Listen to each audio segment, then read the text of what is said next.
황산 스님의 궁금한 불교 이야기.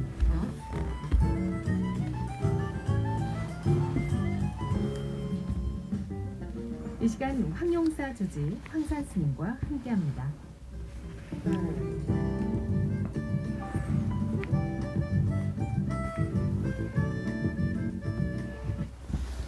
반갑습니다. 예, 많이 시원해졌죠? 굉장히 더울 줄 알았는데 이렇게 그 열돔 현상 이런 것들 때문에 8월 말까지 매우 더울 줄 알았는데 참으로 다행히 6호 태풍이던가요? 태풍 루핏이 일본 위쪽 지역을 스치고 지나가면 정통으로 이렇게 지나가면서 우리나라는 스치고 이제 우리나라 남부 해안은 좀 스치고 지나갔었죠. 그래서 이렇게 열돔 현상에 있던 이곳을 다 이제 깨뜨리고 갔습니다. 그래서 참 다행이죠. 우리는 덕분에 시원해졌고 태풍이 시계 반대 방향으로 돌기 때문에 태풍의 바람이 동해 쪽으로 우리 이렇게 동해안 쪽으로는 저 북쪽에 있던 바람들이 오후츠큐해 연안에 있던 바람들이 아래로 내려오는 그런 현상이 된 거죠. 당분간 좀 그럴 것 같고요. 며칠 지나면 또 이제 요즘에 동해 수온이 굉장히 높아져서 동해에서 자꾸 대한해협 이쪽에서 자꾸 이렇게 열대 요람 같은 이런 것들이 일어나고 그러거든요. 이번 주 말에도 그 열대 저기압이 이렇게 형성이 돼서 어쩌면 큰 비가 내릴 수도 있다라고 그러고 있습니다. 동해 해수온 온도가 굉장히 상승한다는 것은 우리한테 꼭 좋은 건 아니죠. 이렇게 기후 위기가 있음에도 불구하고 대한민국은 아직 기후 위기가 있나 할 정도로 안정된 모습인 것 같습니다. 그러나 전 세계는 불타고 있고 홍수, 가뭄 이런 걸로 대단합니다. 저쪽 캘리포니아 일대에 이제 미국 서부 쪽이죠. 거기에는 비가 하도 안 와가지고 거기에 이렇게 캘리포니아는 본래 이렇게 건조 지역이잖아요. 그쪽에 거대한 이제 저수지가 있어요. 그 저수지를 막아서 강을 막아서 저수지를 만들어서 호수를 만들어서 물을 식수로 사용하고 그랬는데 그 호수가 거의 다 3분의 2가 말랐다고 그래요. 하도 비가 안 와가지고. 그래서 그쪽 주의 법안이 잔디를 키우지 말라. 잔디를 식재하지 말라라는 법안이 통과됐대요. 2025년도부터는 2025년도인가 6년도인가 이때부터는 잔디가 있으면 불법이다. 하도 비가 안 와가지고 그 현상은 해류의 이제 현상인데 이쪽 그 태평양 서쪽은 이제 더 따뜻해지고 태평양 동쪽 이쪽은 차가워지는 그런 현상이 지금 나타나고 있어요. 그래서 찬 공기가 이렇게 많아지고 뭐 이래 되면서 이렇게 그 우리 위에 부는 그러니까 상공에 부는 성층권 그 밑에 상공에 부는 편서풍 같은 이런 것들이 제트기로 이런 것들이 제대로 작동을 하지 않으면서 많이 기후가 점점 그쪽 미국 서부나 캐나다 서부는 지금 불타고 있죠. 그리고 그 유럽도 뭐 터키 정말 이제 얼마 전에 터키랑 우리나라랑 그 서로 배구를 했는데 우리나라가 이겼잖아요. 그런데 그 선수들 다 울더라고. 보면 경기 후반부부터 울기 시작하더니 경기가 끝나고 지니까 진짜 다 울더라고요. 전부 다 주저앉아서 다 울어요. 그래서 쟤들은 왜 이렇게 저렇게까지 배구에 한이 설했나? 라는데 사실 그때 지금도 그러겠지만 그때 터키가 엄청난 불에 시달렸거든요. 터키 전역이 산들이 다 불이 나가지고 어떻게 끌 수가 없을 만큼 불이 너무 그 터키만 그런 게 아니라 그리스까지도 불이 너무나 심했어요. 불이 다 이제 이렇게 꺼졌는지 모르겠는데 그 이후에 김연경 선수가 묘목을 보내자, 이제 식재 묘목을 보내자, 그래서 묘목을 보내고 그 이후에 사람들이 따라서 같이 보내는 그런 현상들 때문에 훈훈해지기까지 했는데 그쪽에 남유럽 쪽에 있는 그쪽에 너무 건조하기 때문에 온도는 높고 온도가 40도가 넘어가고 건조하고 이러니까 불이 산에 저절로 막 나는 거죠. 작년에는 호주가 엄청난 불에 이렇게 시달리고 그랬어요. 올해도 불 많이 났지만 우리 대한민국은 아직까지는 다행인 것 같습니다. 요즘에는 이제 뭐 이렇게 기후 위기도 굉장히 이렇게 우리를 힘들게 하고 또 경제 위기도 코로나로 인해서 계속 확진자는 늘어나는데 이렇게 경제 위기를 대처하기 위해서 각국에서 엄청나게 많은 유동성을 공급을 해줘서 이렇게 조금 이제 숨통이 튀어질라나? 이 코로나 끝나고 나면 보복 소비를 해서 여행도 진짜 많이 다니고 이것저것 사는 것도 많이 사고 소비를 굉장히 많이 늘릴 줄 알았는데 조금 이제 소비가 늘어나다가 지금 다시 또 주춤하고 다시 이제 이렇게 문을 닫고 있는 상황이 돼서요. 그러는 가운데 인플레는 계속되고 미국의 인플레가 4.5 거의 5 가까이 인플레는 한 2 정도면 괜찮을 수 있는데요. 인플레가 3이 넘어가고 4가 넘어가고 5가 넘어가면 그거는 이제 심한 하이퍼 인플레이션에 돌입하게 되거든요. 지난 20년 동안 2000년대부터 지금까지 우리 지구의 각국의 많은 나라들은 인플레 걱정보다는 디플레 걱정이 사실 심했어요.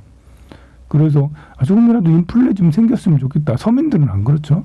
서민들은 인플레보단 물가가 안 오르는 게 더 좋지만 전체 국가적으로는 인플레가 약간의 이제 2% 정도의 인플레는 있는 게 좋죠.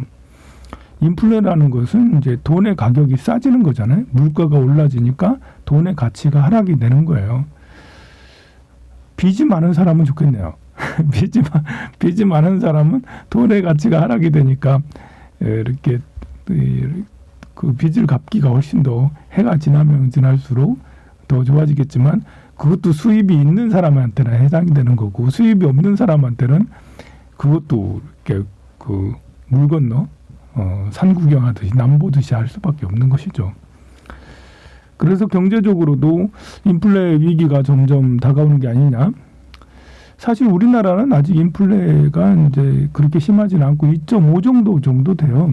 미국이 한 4.5, 이렇게 유럽이 한 3 정도 되고 그러는데 2.5만 돼도 지금 계란값이라든지 뭐 이렇게 야채 가격은 그 시장 물가죠. 여러분들 장바구니에서 이렇게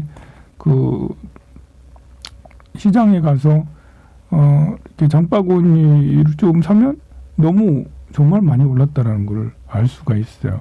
그래서 시장 물가는 한 7.8%인가요? 8% 가까이 상승했다고 그러죠. 작년에 비해서. 그래서 신문에 이런 기사도 나왔어요. OECD 국가 중에 물가 상승률이 3위다. 라고 그렇게 이야기를 하는데 그것은 물가 전체 상승률이 아니라 시장가를 얘기하는 거예요. 물가 전체는 그렇게까지는 아니고 한 2.5% 정도 안정돼 있죠. 다만 이제 우리 식료품을 구하는 이런 것이 좀 어려워서 그렇습니다. 그렇지만 우리나라가 식료품 물가라든지 시장 물가는 좀 비싸긴 하지만 또 수출을 하고 있는 걸 보면 전 세계에 이렇게 수출을 해내고 있는데 역대 최고의 수출을 자랑하고 있죠. 우리 해방 이후에 지금까지 올해 1분기, 2분기 역대 최고의 수출, 특히 2분기는 뭐 지금까지 본 적 없는 숫자를 보였을 정도로 수출을 많이 했으니까요. 좀 특이한 것은 그 수출이 긍정적인 것은 수출이 균형이 많이 잡혀 있다라는 거예요. 예전에는 2018년도 수출이 많을 때는 반도체 수출이 굉장히 많고 한 40% 넘게 45% 정도 반도체가 차지를 했는데요. 지금 반도체도 한 25%고 안정적으로 뭐 자동차, 섬유, 뭐 이제 이런 철강 이런 골고루 수출을 보여주고 있다라는 것은 참 긍정적이에요. 저는 그 무엇보다도 수출 중에 농식품의 수출이 꽤 많이 늘었다라는 거. 해마다 지금 이제 한 10% 이상 이제 성장하고 있는데요. 농식품이 수출한다는 거. 이거는 농식품의 수출은 그야말로 이게 우리나라가 선진국에 들어가는 것을 증명하는 것이다라고. 철강이나 자동차를 많이 수출하는 것이 선진국이라고 생각하지는 않습니다. 저는. 그거는 개발도상국이라도 충분히 할 수 있으니까요. 그런데 농업 분야의 농식품의 분야의 수출은 이거는 개발도상국이라도 하기가 어려워요. 아니 그 아르헨티나라든지 우크라이나처럼 엄청난 넓은 토지에 옥토를 가지고 있으면 그러면 뭐 그것은 수출할 수 있겠지만 우리나라처럼 땅이 좁고 이 들판도 더 적어 그런 나라에서 농식품을 수출한다는 것은 이렇게 농업이 굉장히 이제 이렇게 그 집약적으로 기계화되고 이제 산업화되고 이래 돼서 선진국만이 이 농업을 증진시키고 발전시킬 수가 있는 거거든요. 작은 땅에서 많은 것을 다양한 것을 수확할 수 있다라는 것은 기술 발전이 이루어지지 않으면 되지 어렵죠. 종자 발전이 시종자 뭐 이런 시종자의 발전은 유전공학하고도 생명공학하고도 관계가 있기 때문에 시종자의 발전이 우리나라가 시종자 강국입니다. 우리 국민들은 잘 모르지만 일본도 강국이긴 하지만요. 우리나라도 만만치 않게 시종자 강국이거든요. 그런 것들이 우리나라 농업 발전에 또 기계 같은 농기계 이런 것들도 우리나라 농기계가 세계에서 알아주는 기계이잖아요. 또 농업 작물 재배하는 방법도 아주 이렇게 또 가공하는 또 요즘에는 1인 식품들이 많이 늘어나서 우리나라 또 그런 것도 잘 만들어내잖아요. 초코파이 같은 것도 라면 같은 것도 역시 잘 가공식품과 그리고 농업에서 1차 식품 이런 것들이 많이 좋은 질로 생산이 돼서 수출한다는 것은 정말 고무적이지 않을 수 없어요. 그런데 이런 가운데 우리는 지금 대한민국은 나라는 좁고 하지만 그래도 경제는 세계 10대 안에 들고 굉장히 이렇게 적은 나라임에도 불구하고 경제 규모는 적지가 않습니다. 그렇지만 양쪽의 강대국 사이에 낑겨져 있기 때문에 참 위험한 외교가 이제 위험한 상황들이죠. 미국과 중국, 일본과 러시아 이 사이에서 우리는 어떻게 해야 되느냐. 북한까지 처리하겠네요. 북한은 강대국은 아닌데 옆에 있는 참 아픈 나라입니다. 아픈 나라. 이렇게 이 사이에서 우리는 어떤 외교를 해야 되는지 저는 이거에 대해서 국민들이 정말 관심을 많이 가지고 공부를 많이 해야 된다고 생각해요. 이번에 이제 엊그저께 이렇게 이재용 그 사면 이제 이렇게 완전 사면이 아니고 뭐라 하지 까먹었네. 이재용 사면에 대해서 이렇게 그 사면 가석방이죠. 그래 가석방 될 거라고 그렇게 기사가 나왔는데요. 저는 이제 뭐 개인적으로는 뭐 스님이니까 이재용 회장님이 나오셔서 감옥살이를 하지 마시고 경제를 살려주기를 바라고 있지만 우리 국민들은 반드시 똑똑히 알아야 되는 것이 있다라고 저는 생각을 해요. 왜 잡혀 들어갔는지, 어떤 일을 벌렸는지, 세금을 6천억 내고 우리나라 제일 부자가 됐으면 자기가 이룬 부가 아니라 이렇게 부모한테 받은 부, 물려받은 부, 삼성그룹 회장도 본인이 어떤 성과를 내서 삼성그룹 회장이 된 게 아니고 물려받았는데, 그럼 우리나라 상속세가 세잖아요. 아마 이 라디오 듣고 있는 분들 중에서도 상속세 때문에 이렇게 땅을 치고 정말 이제 국가를 한탄하고 하는 분들도 적지 않을 겁니다. 상속세가 비싸잖아요. 그런데 그런 우리나라의 상속세 20%가 되는, 그 정도 되는 엄청 상속세가 센 나라에서 상속세를 그 수십조 수백조 재산을 이렇게 상속받는데 6천억밖에 되지 않았다는 것은 충분히 좀 생각이 들죠. 저는 이제 국민들이 어떤 생각을 가지느냐에 따라서 정책이 일어난다 생각이 들어요. 지금 이제 신재생에 대한 이제 그런 대책이 시급하죠. 기후 위기도 이산화탄소 배출량이 굉장히 이렇게 점점 많아져서 지난 10년간 거의 1도 가까이 높아졌다라고 그러죠. 1975년부터 지금까지 1도 넘게 빠르게 상승을 했기 때문에 앞으로 10년 후에도 이제 최소한 0.5도는 높아질 거다라고 하면, 그러면 이제 2030년, 35년 이때는 지금 이제 전 세계가 벌어지고 있는 그런 기후 재앙이 몇 배나 더 많이 일어날 수밖에 없습니다. 그러면 우리 이산화탄소 배출을 내지 않기 위해서 유럽에서는 그런 탄소 배출에 대한 제재를 하기 시작했죠. 우리나라가 이제 탄소 배출을 제일 많이 하는 나라죠. 이렇게 탄소 깡패 국가라는 그런 오명도 있는데요. 수출을 많이 하는데 2차 산업 수출을 많이 하니까 철강이라든지 화학이라 이런 거 수출을 많이 하기 때문에 우리나라가 가장 탄소 배출을 많이 합니다. 그렇다면 탄소 배출을 하지 않게 하기 위해서 우리가 적극적으로 노력을 해야 되는데요. 그것은 국민의 여론이 굉장히 중요해요.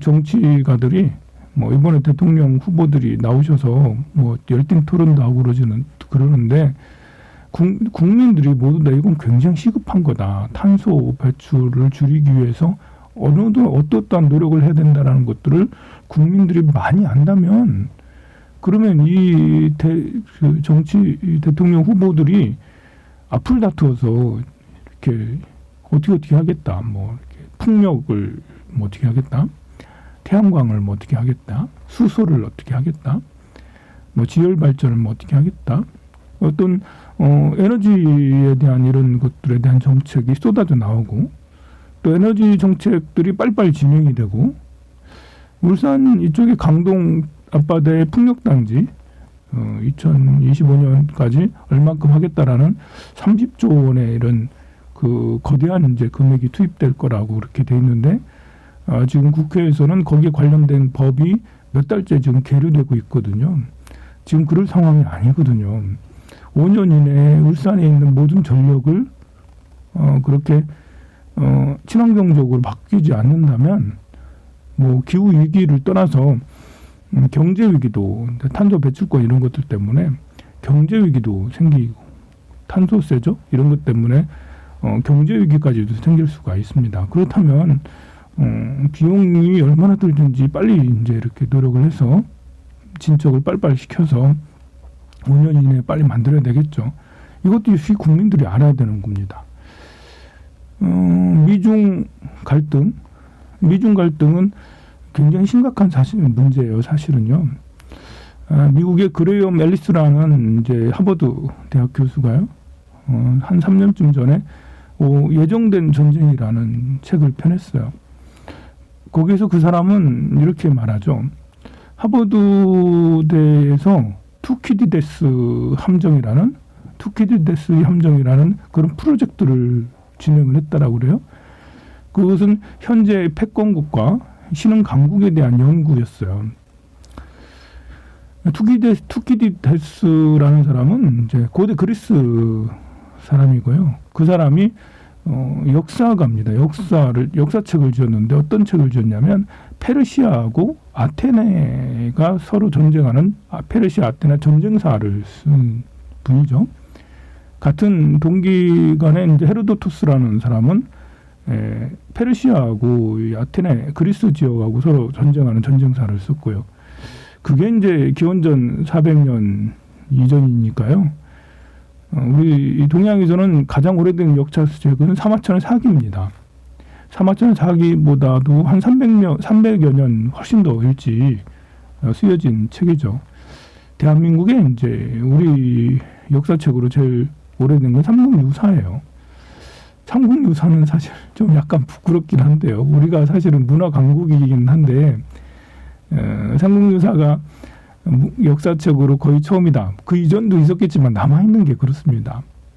그거는 12세기에 지어진 책입니다. 12세기인지 13세기인지 잘 기억은 안 나는데요.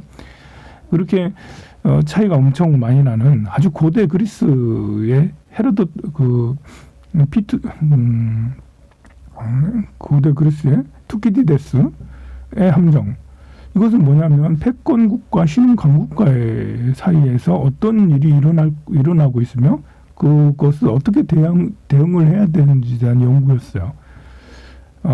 그런 프로젝트를 진행해서 지난 500년간 스페인하고 포르투갈의 갈등부터 해서 지금 미소 갈등까지 500년간의 패권국가 신흥강국가의 사이 그런 이제 갈등들이 쭉 이제 세어보니까 16번이 있었다 하더라고요. 16번 중에 12번은 전쟁을 했고 4번은 전쟁을 하지 않았다라고 그렇게 연구 논문을 발표한 것이 예정된 미래입니다. 그러면 지금 현재 미중은 진짜 패권국가 신흥강국이죠. 거의 점점 미국하고 중국은 동등해지는 것 같아요. 불과 5년 전만 해도 미국은 전 세계 유일한 패권국이었고 중국은 신흥국이었어요. 지금 이제 5년 만에 신흥강국, 아니 패권국과 어깨를 거의 나란히 할 지경에 이를 만큼 쉽지가 않습니다. GDP만 해도 3분의 1을 쫓아왔고요. 물론 인구 차이는 많이 나기 때문에 1인당 GDP는 3분의 2 쫓아왔고 미국의 1인당 GDP는 21조 달러 정도 되고 중국의 GDP는 15조 달러가 넘습니다. 그래서 3분의 2 정도 따라왔다 하죠. 그런데 1인당 GDP는 미국이 한 6만 달러고 중국은 이제 한 10,000달러 이제 막 넘었으니까 차이는 많이 납니다만 구매력 기준으로 하면 이제 중국이 넘었었다. 1인당 구매력은 우리가 이제 작년인가 재작년에 1인당 구매력이 일본보다 더 낮다. 일본을 앞질렀다라고 해서 1인당 GDP가 일본보다 조금 못하지만 그래도 우리가 일본을 추월한 게 아니냐 이러면서 막 희망이 차고 그랬는데요. 그런 거 생각하면 중국이 이런 그 구매력 기준으로 보면 더 높다. 뭐 이렇게 심지어 인재 영역에 대해서도 중국은 공격적으로 이제 인재 영입을 하죠. 천인 계획해서 이제 미국이든 어느 나라든 인재들을 평생 고용을 한다면서 평생 동안 월급을 주겠다. 그리고 자녀들 교육까지 시켜주겠다. 집도 주겠다. 이러면서 이것저것 다 주겠다 하면서 수많은 사람들을 인재 영입을 해오고 있어요. 지금도 하고 있죠. 그리고 이제 중국의 이제 초등학생들한테 AI 수업을 하고 있어요. AI 교사들을 다 이렇게 양성을 해서 각 학교에 다 보내서 아이들을 AI 수업을 하고 있다라는 거죠. 우리나라는 지금 아이들한테 AI 수업이 아니라 수학 영어를 얼마나 잘 풀어야 되는지 그걸 하고 있습니다. 사실 인공지능이 AI 기술이 발달되면 동시 통역이 바로 되기 때문에 더 이상 우리가 영어를 공부하는데 그렇게 열심히 안 해도 되고요. 수학도 미적분 곧바로 나오고 하기 때문에 수학도 그렇게까지 하지 않아도 되거든요.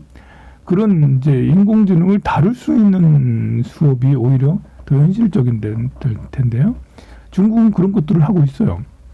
그러니까 이제 4차 산업혁명, 5차 산업혁명, 미래혁명에 대한 이런 것들은 중국이 미국보다 훨씬 더 앞서고 있습니다. 그것은 중국이 공산주의다 보니까요.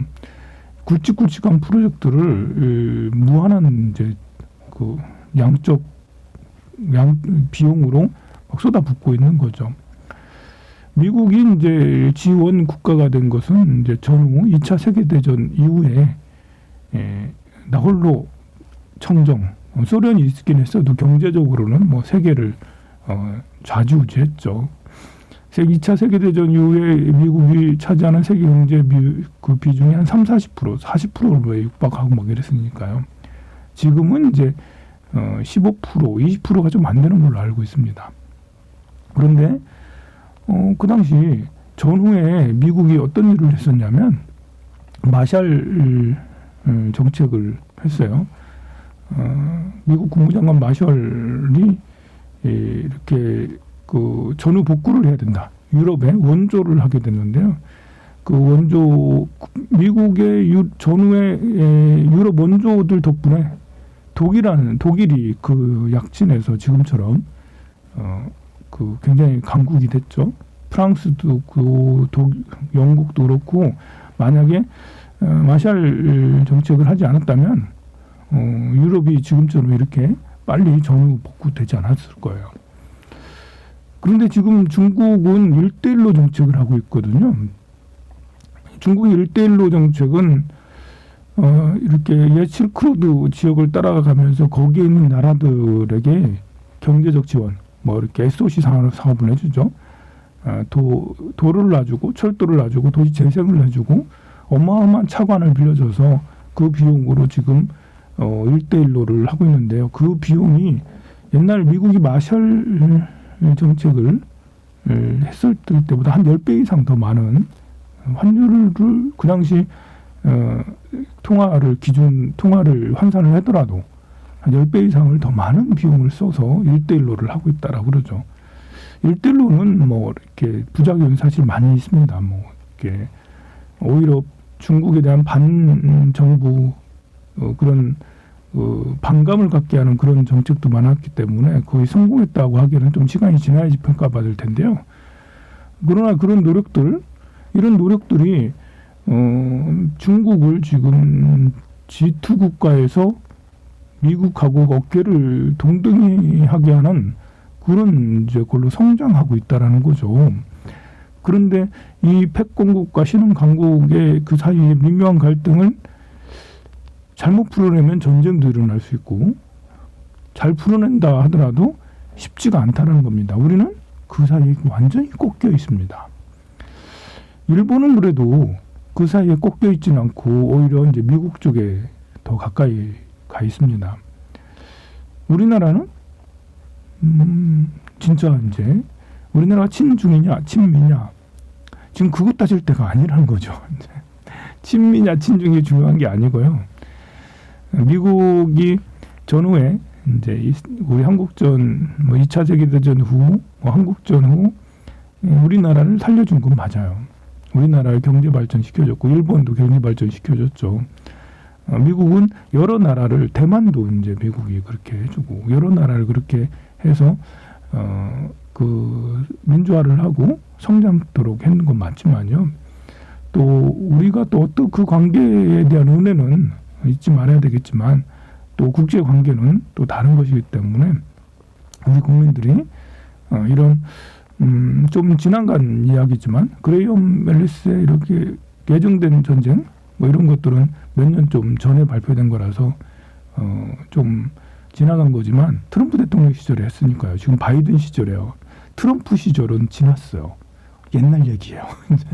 얼마 되지 않았는데 옛날 얘기입니다. 그렇지만 지금도 유효한 얘기고 앞으로도 굉장히 이렇게 첨예한 갈등입니다.